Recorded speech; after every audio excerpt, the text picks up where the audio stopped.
Setelah Mo Jingtian terkejut mengetahui Lindong berhasil menjuarai perang besar 100 dinasti, mengingat atau gelar ini mewakili anggota generasi muda yang paling hebat di seluruh penjuru wilayah Suan Timur. Mo Jingtian pun yang merasa klan Lin harus diistimewakan atas dasar salah satu anggota mereka yaitu Lindong menjadi bagian dari sekte super, memerintahkan si bawahannya itu untuk memberikan kabar bagi semua klan di wilayah Kekaisaran Besarian mulai hari ini dan seterusnya. Klan Lin sekarang akan menjadi pemimpin dari 4 klan besar dengan jika mereka berani sedikit pun saja menyenggolnya, Kekaisaran dipastikan akan sepenuhnya turun tangan untuk memberikan hukuman. Dan setelah Mo Jingtian melontarkan perintahnya ini pun kita akan kembali lagi ke TKP Lindong berada, yang mana setelah mereka memasuki formasi raksasa yang merupakan teleportasi menuju Sekte Dao, mereka pun akhirnya tiba di sana dengan pria tua Wudong melontarkan selamat datang pada kelompok Lindong. Menyebabkan Lindong pun tanpa sadar menunjukkan rasa kagumnya atas pemandangan wilayah Sekte Dao. Dengan dia tak pernah membayangkan bahwa sekarang dirinya akan dapat menikmati hak istimewa yang sama seperti para murid terdahulu. Sebelum kemudian pria tua Wudong pun mengajak kelompok Lindong untuk memasuki TKP dalam Sekte Dao-nya melalui sebuah penghalang cahaya yang dibentuknya di depannya, didasari atas dirinya yang ingin menobatkan mereka sebagai murid sejati sekte. Dengan begitu memasuki penghalang cahaya, kelompok Lindong pun merasakan kekuatan Yuan alami yang kuat menerkam mereka maupun tubuh mereka yang segera terguncang. Dan ketika Lindong merasakan kekuatan Yuan yang menembus tanah ini, ekspresi di raut wajahnya pun sontak mengalami perubahan, sebab ia tahu kekuatan Yuan alami dalam penghalang cahaya ini kemungkinan lebih kuat dan OP daripada apa yang pernah dirasakannya seumur hidupnya di dunia luar. Sangat jelas ini adalah teknik kuat yang digunakan Sekte Dao agar dengan paksa terus-menerus menyerap kekuatan Yuan alami di sekitar sekte untuk digunakan para muridnya. Tapi ketika kelompok Lindong masih menunjukkan keterkejutannya merasakan kekuatan Yuan yang mengerikan ini, 12 sosok manusia mengenakan jubah merah yang ternyata merupakan para murid terdahulu Sekte Dao pun tiba-tiba muncul di langit dan bergegas mendarat ke TKP kelompok Lindong untuk melihat mereka, sebelum kemudian ke-12-nya pun menangkupkan tangannya, memberikan salam penghormatan pada pria tua Wudong. Saat ini pun buat pria tua Wudong yang melihatnya hanya menunjukkan senyum tuirnya dan memberitahukan pada mereka tentang kelompok Lindong yang merupakan para murid yang telah dipilihnya dari perang besar 100 dinasti. Menyebabkan 12 murid dalam itu pun yang mendengarnya menunjukkan pemahamannya dengan tatapan mereka segera mengamati kelompok Lindong yang kali ini menunjukkan sedikit ketakutannya dan menghindari tatapan mereka. Tanpa jelas mereka ditekan oleh aura mengerikan dari tubuh 12 murid ini. Yang bakal Lindong pun juga sedikit terguncang karena aura kuat mereka, sebab dari apa yang ia rasakan, kekuatan 12 murid ini semuanya berada pada tahap tingkat 5 Yuan Nirvana, dan kekuatan bertarung mereka jelas jauh lebih besar daripada para praktisi biasa di tahap 5 Yuan Nirvana. Tapi meskipun aura mereka kuat, mereka sama sekali tak menyebabkan tekanan pada Lindong, mengingat dengan kekuatannya saat ini. Ia pun merasa pede bisa melawan praktisi tingkat 6 panggung Yuan Nirvana, serta dalam hal taktik, ia nyatanya tak benar-benar takut kepada 12 murid dalam ini. Oleh karenanya setelah tatapan mata 12 murid dalam itu mengamati kelompok Lindong, dengan jelas mereka merasakan kelompok Lindong memiliki kemampuan luar binasa. Salah satu murid pun memberitahukan pada pria tua Wudong tentang 3 wakil kepala aula besar lainnya yang kali ini sudah menunggunya dan menyuruhnya untuk memimpin kelompok Lindong agar bergegas pergi menuju ke TKP tahap pemilihan aula di dalam sekte. Saat ini pun buat pria tua Wudong yang mendengarnya menunjukkan raut wajah kikuknya. Dengan tak berharap sejumlah pria tuir wakil kepala aula besar itu tak sabaran ngebet ingin merekrut beberapa anggota baru, sehingga membuatnya pun secara tak berdayanya bisa melambaikan tangannya dengan jengkel tanpa memberikan isyarat mengusir pergi 12 murid dalam itu dan bergegas memimpin kelompok Lindong OTW menuju ke TKP wilayah tahap pemulihan aula. Dengan ketika berada dalam perjalanan, Lindong pun menunjukkan kebingungannya ketika memandang pria tua Wudong yang kali ini menunjukkan raut wajah kikuknya dan bahkan tak mengerti mengapa yang terakhir tiba-tiba menjadi tak senang pada saat mendengar informasi dari salah satu murid dalam sebelumnya.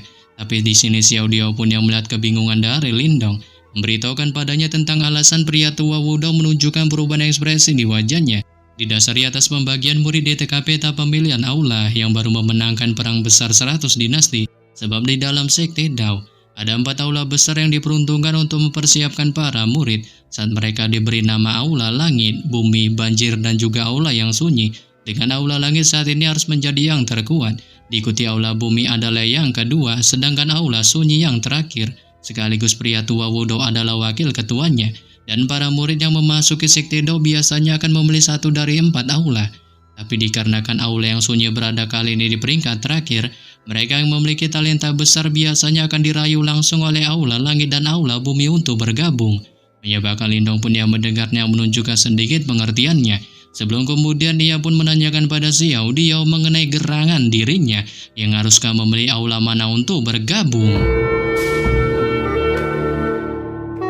Setelah mendengar pertanyaan dari Lindong, Xiao Diao pun menyarankannya untuk bergabung dengan aula yang sunyi. Didasari atas aula itu yang nyatanya memiliki kedudukan terbilang kuat, walaupun dari kenyataannya merupakan yang paling lemah sebab pada awalnya ada perbedaan antara 4 aula di Sekte Dao dan hanya selama beberapa tahun kemudian sedikit perbedaan akhirnya muncul.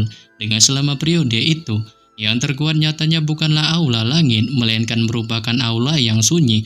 Dan alasan mengapa mereka berada di peringkat terakhir sekarang didasari atas 4 tulisan kitab suci besar, sebab di dalam 4 aula besar Sekte Dao ada 4 tulisan suci besar yang diantaranya kitab suci Raja Langit milik aula langit, kitab suci Raja Bumi milik aula bumi, kitab suci Raja Banjir milik aula banjir, serta yang terakhir kitab suci penghancuran besar milik aula sunyi. Dengan 4 tulisan suci agung yang misterius ini adalah seni bela diri teratas dari Sekte Dao, dan pencipta mereka adalah kultivator yang sangat menakutkan bahkan selama zaman kuno, serta tulisan suci yang paling tak jelas dan terbilang kuat notabene adalah kitab suci Raja Sunyi. Tapi meskipun kitab suci Raja Sunyi yang sangat kuat itu nyatanya juga masih memiliki kelemahan.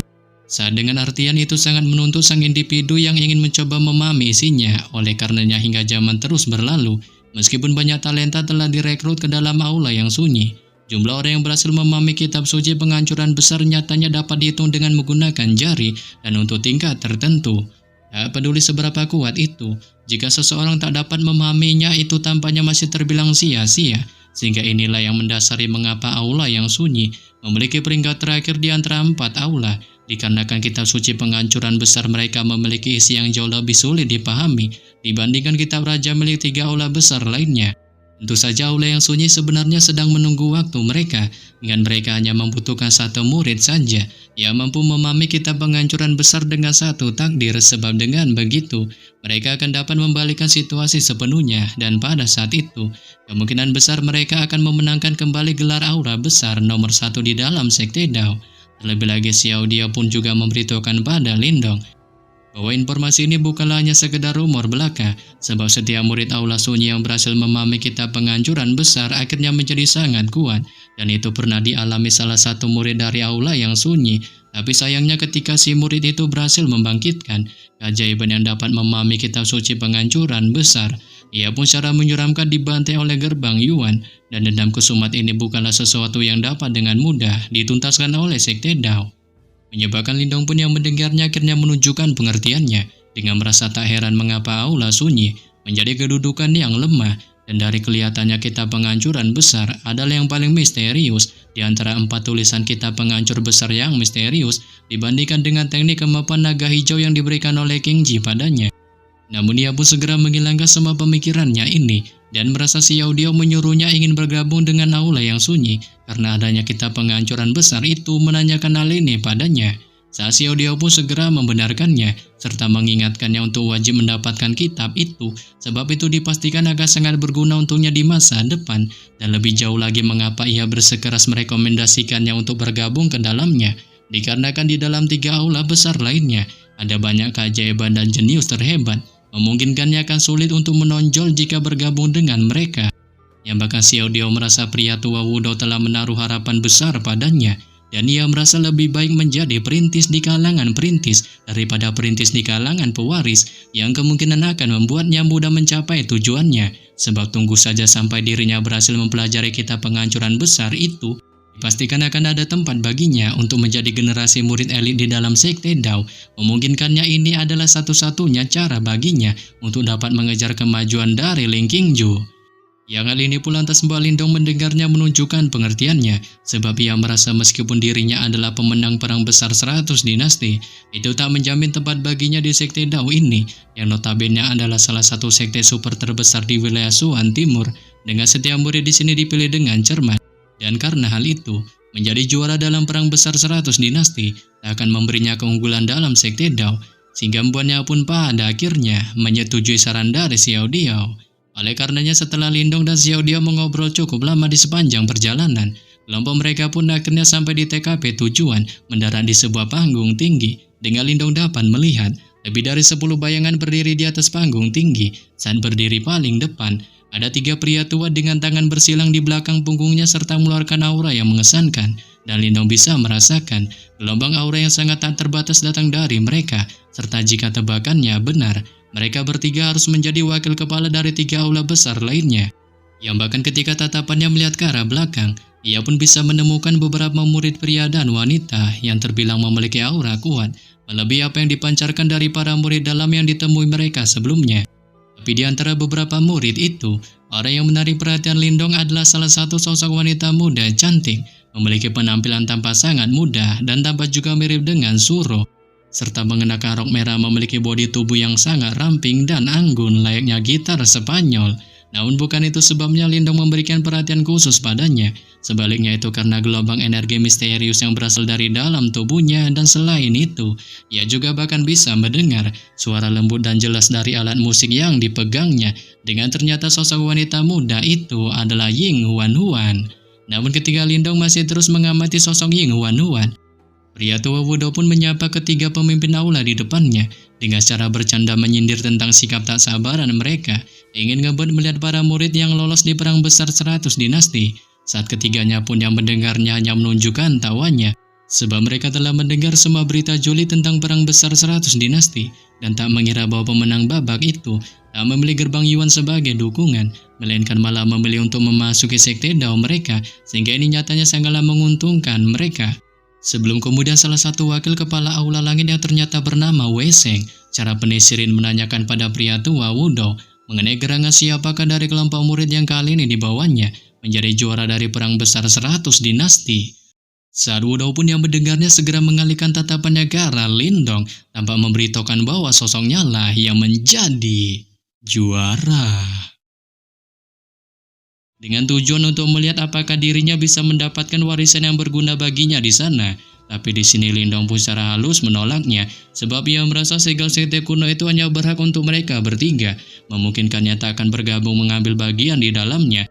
Dan ia juga menyuruh kelompok Moling untuk tak perlu memikirkan tentang dirinya, dikarenakan ia merasa masih ada banyak warisan sekte dalam di wilayah harta karun kuno bisa didapatkannya. Yang bahkan dia menyuruh kelompok Moling untuk tak menunjukkan kerisauannya selama mereka memasuki TKP warisan, sebab ia akan menjaga mereka semua saat masuk ke dalamnya. Dan setelah mereka mulai menerima warisan, dirinya akan meninggalkan tempat ini serta bergegas ke daerah yang lebih dalam dari wilayah harta karun kuno. Menyebabkan kelompok Moling pun yang mendengarnya merasa sedikit tersentuh atas pengorbanan Lindong, dan Moling merasa pengingat ayahnya waktu itu untuk menjalin pertemanan serta mengikuti Lindong memang tepat, sebab pemuda titisan Jilong ini tampaknya bisa diandalkan dalam segala hal. Ya bahkan ketika Lindong berkonflik dengan Lin Langtian waktu itu, mereka semua lebih memilih untuk berpihak di sisi Lindong, dikarenakan meskipun Lin Langtian mungkin memiliki bakat yang terbilang luar binasa, ia memang lebih rendah sebagai teman jika dibandingkan dengan Lindong.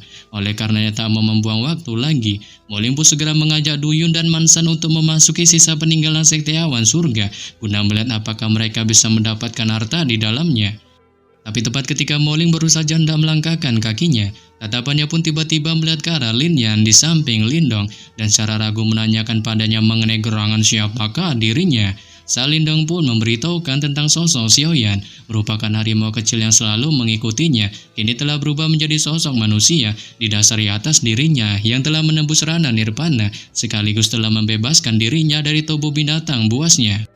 Menyebabkan kelompok Moling pun yang mendengarnya sontak terpana, dengan mereka tak berharap bahwa sosok Xiaoyan merupakan binatang iblis harimau kecil yang terus mengikuti di samping Lindong di masa lalu. Apalagi mereka bahkan juga tak menyangka bahwa binatang iblis di samping Lindong saat ini ternyata sudah mencapai ranah kultivasi tahap nirvana. Tapi Lindong pun menyuruh kelompok Moling untuk menghilangkan semua keheranannya dan segera membuka TKP warisan menggunakan segel sekte kuno. Saat ini pun buat kelompok Moling yang mendengarnya menunjukkan pengertiannya, dengan mereka segera mengulurkan 3 segel sekte kuno di tangannya yang perlahan melayang di udara dan langsung berubah menjadi cahaya aneh yang segera menembak ke arah penghalang cahaya Ia menutupi sisa peninggalan kuno untuk perlahan membuka sebuah portal cahaya, sebelum kemudian mereka pun tanpa basa-basi bergegas memasukinya. Dengan setelah kelompok Lindong memasuki portal cahaya, semua praktisi kekaisaran di TKP Pulau pun sontak terkejut sebab mereka bisa melihat TKP sisa peninggalan kuno menghilang begitu saja ketika kelompok Lindong masuk ke dalam portal cahaya, sehingga buat mereka semua pun hanya bisa saling memandang ketika mereka melihat situasi ini sebelum kemudian secara pasrah memutuskan untuk membubarkan dirinya dan sekali lagi mencari jejak sisa peninggalan sekte lainnya, berharap mereka bisa mendapatkan keberuntungan seperti halnya kelompok Moling. Oleh sebab itu, setelah kelompok Lindong memasuki portal cahaya, mereka pun akhirnya tiba di wilayah tanah terbuka kuno yang luas dan bisa melihat sebuah aula sekte kuno terpampang di depan mereka. Tapi tepat beberapa saat setelah kelompok Lindong tiba di depan aula sekte kuno, 3 sinar cahaya pun tiba-tiba ditembakkan dari dalam aula sekte. Dengan itu segera menyelimuti kelompok Moling yang kali ini memegang segel sekte di tangannya, dan pada saat yang sama, kekuatan Isa melonjak tanpa akan menarik mereka bertiga ke aula besar, sehingga merasa mereka bertiga akan OTW menuju TKP warisan. Kelompok Moling pun menangkumkan tangannya ke arah Lindong, sembari melontarkan salam perpisahan maupun rasa terima kasihnya atas tindakan penjagaannya pada mereka, sebelum pada akhirnya tubuh mereka bertiga pun dengan paksa segera ditarik ke dalam aula besar, disertai sebuah penghalang cahaya melonjak di belakang mereka dan langsung menyegel TKP aula besar.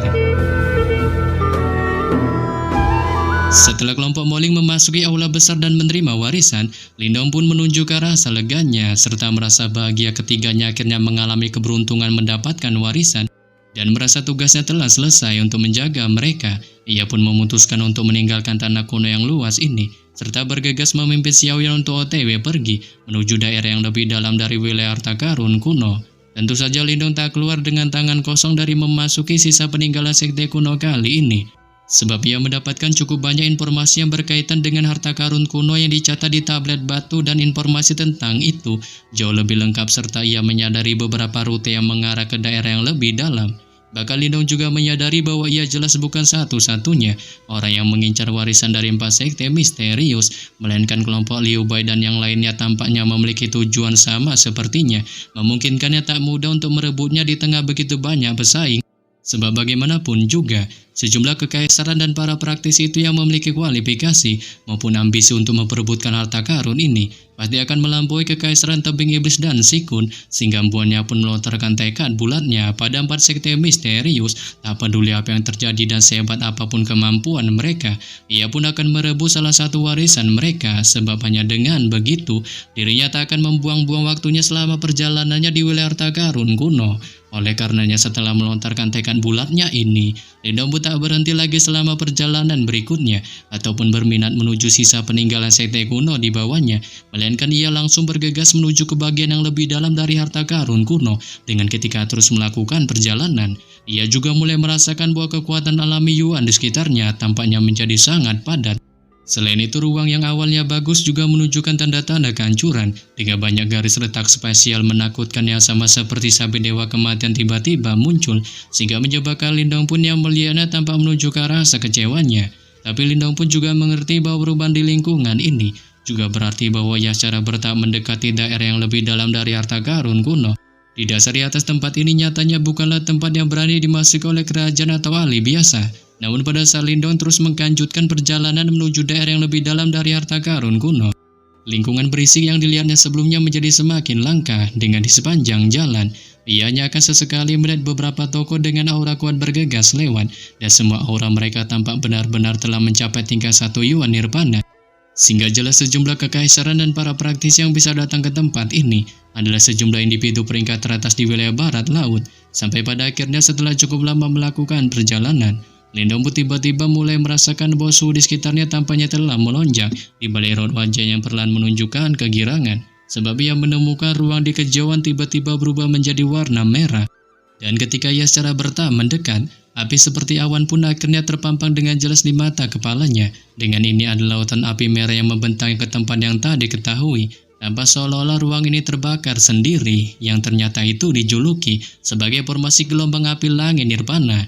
Terlebih lagi Lindong juga tahu jika seseorang ingin memasuki wilayah terdalam dari harta karun, seseorang haruslah melewati lautan api ini.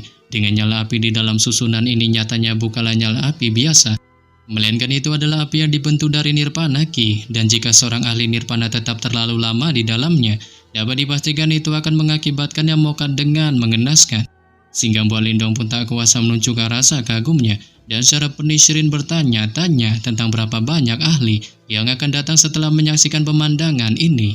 Namun ketika Lindong masih memandang si lautan api nirvana, Xiao Diao pun tiba-tiba muncul di sampingnya sembari melirik lautan api nirvana dan mengingatkannya untuk berhati-hati dikarenakan ia menemukan formasi api nirvana ini bukanlah sembarangan formasi biasa. Saat Lindong pun segera menunjukkan pengertiannya sebab ia juga tahu formasi ini adalah sesuatu yang digunakan aliansi sekte besar untuk menjaga harta berharga mereka, dan setelah beberapa tahun kekuatannya juga masih menakutkan dengan jika seseorang meremehkannya dipastikan ia akan mati konyol. Yang bakal Lindong juga bisa melihat beberapa sosok manusia datang dari jauh sebelum akhirnya mereka secara ragu melesat masuk ke dalam formasi api nirvana, tanpa sepertinya warisan dari 4 sekte misterius di dalamnya memegang daya tarik yang begitu sangat besar, sehingga empuannya pun bergegas mengajak Xiaoyan untuk juga melesat masuk ke dalamnya. Dengan begitu memasuki formasi api nirvana, Lindong pun bisa merasakan gelombang panas mengerikan menerkamnya tanpa kali ini membakar kulitnya.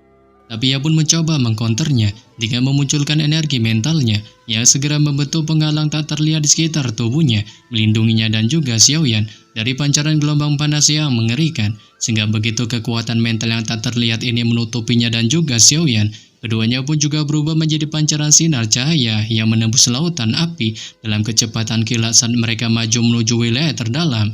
Dengan ketika Lindong dan Xiaoyan terus melewati lautan api, Lindong pun terus mengawasi situasi di sekitarnya, sebab dari informasi yang didapatkannya di tablet batu, ia menjadi sadar betapa menakutkannya formasi apalagi nirvana ini. Dengan jika ia benar-benar tak dapat bisa melewatinya, kemungkinan besar reputasi hebatnya di wilayah harta karun kuno akan tercoreng, dan betul saja tepat baru saja Lindong memikirkan hal ini. Tak lama setelah mereka masuk lebih dalam ke formasi api langit nirvana, gerakan yang tak biasa tiba-tiba dimunculkan dari api nirvana di sekitarnya, diikuti juga dengan kemunculan banyak bola api merah seukuran kepalan tangan, yang ternyata itu merupakan gemuruh api nirvana. Bahkan Lindong tahu bola api aneh ini semuanya dibentuk dari nirvana ki murni dengan mereka sangat ganas dan akan meledak setelah kontak, serta jika ada banyak dari mereka, kemungkinan bakal Lindong sekalipun yang notabene pemilik kekuatan ter-OP akan berakhir dengan kesuraman hebat ketika berurusan dengan mereka, sehingga jelas bahwa gemuruh api nirvana ini yang telah muncul di depannya telah mencapai tingkat di mana ia akan merasa terancam, sehingga empuannya pun berniat untuk menghancurkannya. Namun tepat ketika Lindong hendak menghancurkan bola api nirvana, Xiao Diao pun tiba-tiba melarangnya dan mengingatkannya untuk jangan menyentuh si bola api nirvana atau bahkan mencoba menghancurkannya, sebab ada jumlah tak terhitung dari gemuruh api nirvana di dalam api nirvana ini. Dan jika ia bersikeras menghancurkan salah satunya, dipastikan dirinya mungkin akan memicu reaksi berantai, serta pada saat itu, beberapa ribu atau bahkan puluhan ribu dari mereka dipastikan akan meledak. Oleh karenanya mengetahui Lindong memiliki simbol lelur pelahap, Xiao Diao pun menyarankannya untuk menggunakannya, dikarenakan simbol lelur pelahap itu dapat mengkonter api gemuruh nirvana.